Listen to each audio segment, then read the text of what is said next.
Hi everyone, it's Susan. I've got a fun technique to share with you today. It's a bit of a long video, so let's just jump right in and get started. A few years back, I made this card, and it's one of my favorites. I'm going to make it again, and what I used was the Penny Black Berry Kissed stamp. It's just gorgeous. You're going to need a stamp positioning tool for this technique. Without one, it really can't be done. So if you have one, that's great. But if not, you know what? Christmas is coming soon. Maybe you could ask for one. So the stamp itself, it's got the image on the back, which is great because you can see the shading on there. And on the front, it's not the easiest to see, so I recommend keeping this handy. So I've got a piece of watercolor paper. I've removed, it comes with a sponge for clear, so you have if you're using clear stamps, there's no gap because it's got a bit of a dip there. Anyways, remove that. I put in a piece of watercolor paper that's, I think I did 6 by 6, but I'm going to cut that down. And then I'm just going to position it, I don't know, here. And then I'll cut it down to what I want later. Pick that up. And then we're going to start coloring, and let's cross our fingers. So I'm going to start, I think, with the vines. And I'm going to use, I'm not sure, I don't think I used these last time. I might have just used watercolor paints, but I'm going to try these. So these are the Zig Clean Color Real Brush markers. I have a hard time with that one. Starting with the mid-tone brown, and I'm just going to color in all the stems on the stamp. Just coloring the stems, stamping it on there, no water, just straight to paper for this part. What's great about having the MISTI is you can just do a little at a time and go back and see how it's going.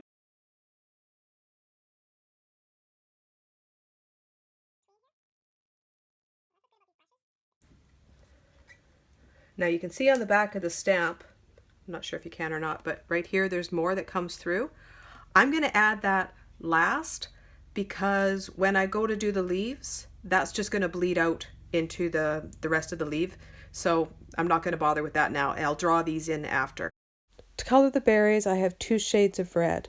I start with the lighter color, carmine red, and ink up the berry, stamp that on there on the paper, and then I'm using a water brush to pull that color out. I'm going to do this for all of the berries, and when it's dry, I'm going to go back in with a darker red and then do it again.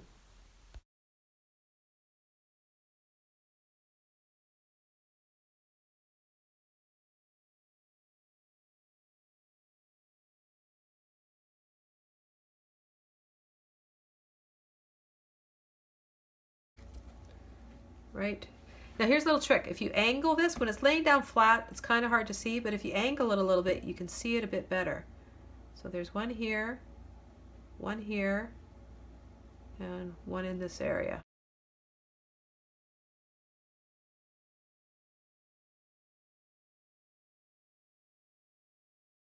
So let's try the darker one now.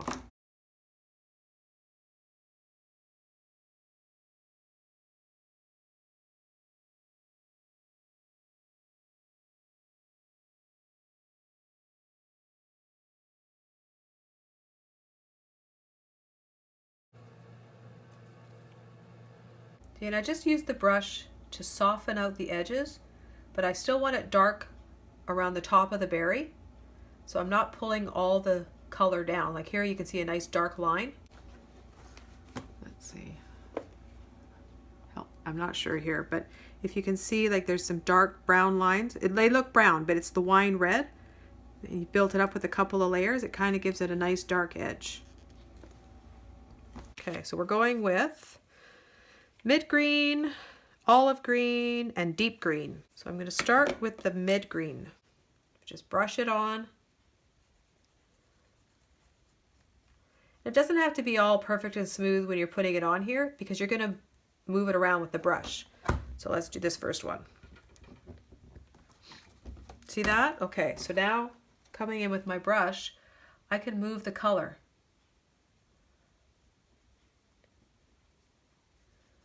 I'm going to go back in and add another layer over top because I love the detail that comes in there. See, and I've brushed it all away now, but you see what I mean there about moving the color around? and I've left right along the edges. I haven't touched it, so that gives it that hard edge.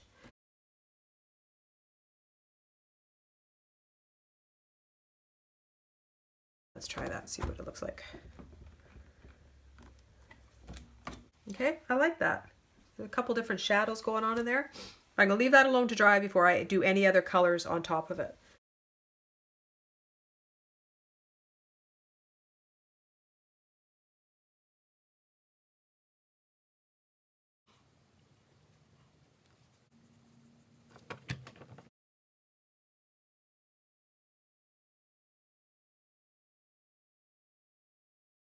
So this first layer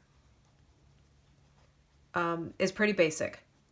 When you look at the stamp, you can see there's some darker edges. They even got some blue and purple in there, but it's darker. I'm going to add those in after I get my base layer of color down.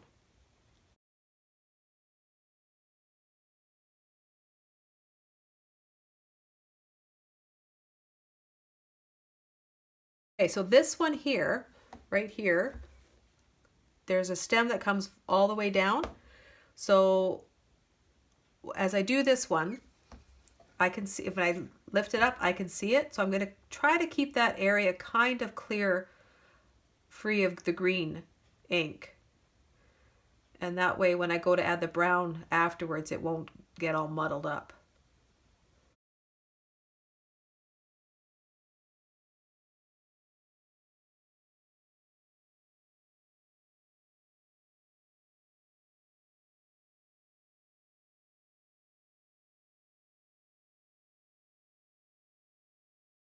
See, now I touched the red there. Now to stop that from bleeding in, I'm just going to dab it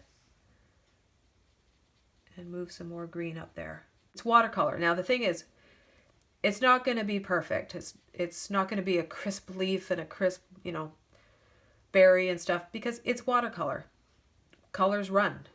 They meet water, right? So that's okay. I'm okay with that. Okay, so now I'm going to add in some olive green. I'm going to try to stick to the darker areas. I'm going to use this as my guide here. So on this side here, that's the thing too, it's backwards, right? So when it's flipped over, it's on the left side, but on this side, it's on the right. So you're going to bring your darker color in here. And let's just blend it out there. Okay, so then the other way to do it, same way we did with the berries. Okay, I just want a little bit in through here. I can pull that down and use the water brush to spread that color out.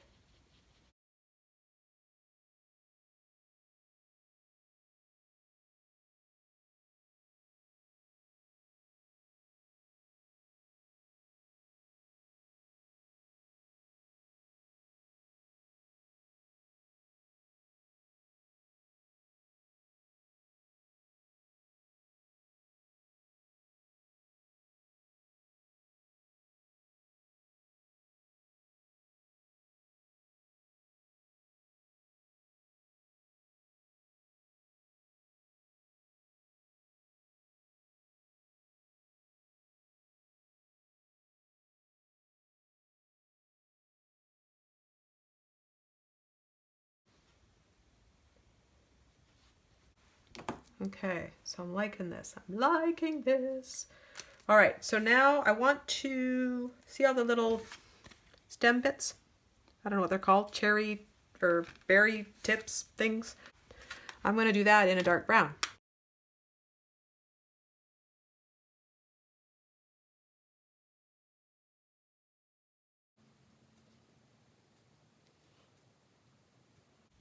So look at the difference how it looks like without them and then adding them in. It kind of gives it more of a definition, definitely, of what it is, you know, like it's not just red blobs. Kind of, oh wait, they're berries.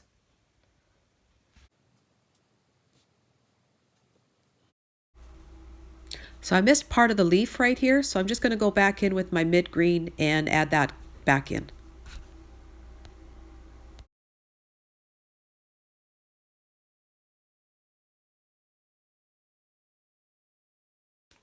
See how I have these brown veins kind of thing, a light in the leaves here?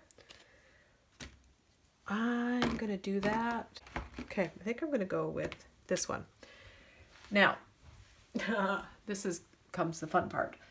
I'm gonna freehand some of this.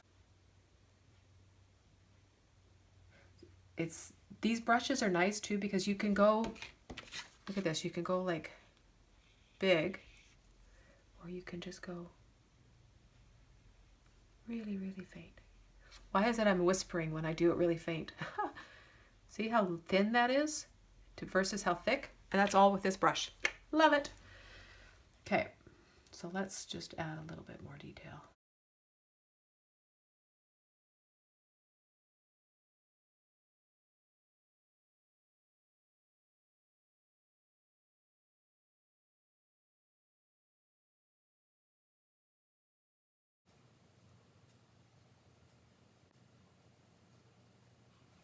Okay, so I'm going to take this one now. This is it's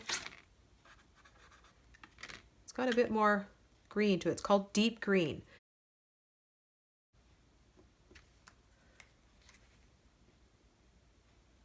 So just a tiny, tiny bit along the edge. And then I'm just going to pull that out.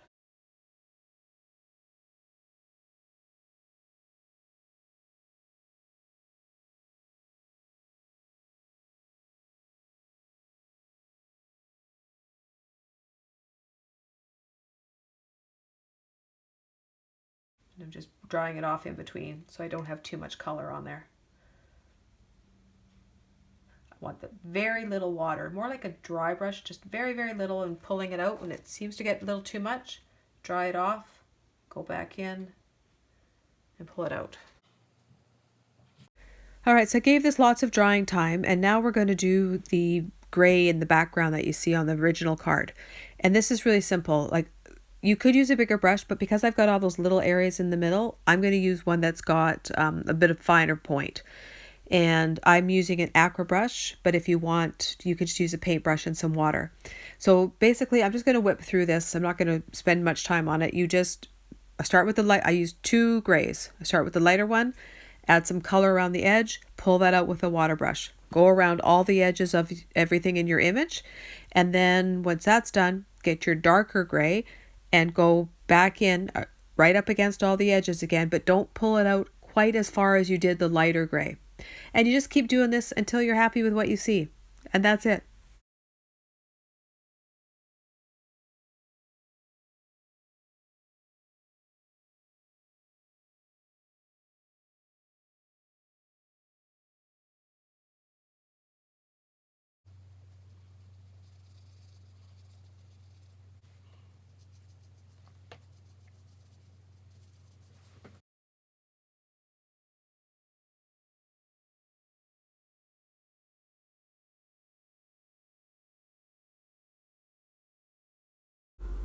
Okay, so now I'm switching to the darker gray, the gray-green, and now I'm going to focus in the center of the image and around the edges and just not pull it out as far as I did the lighter green, just so that it's darker closer to the image.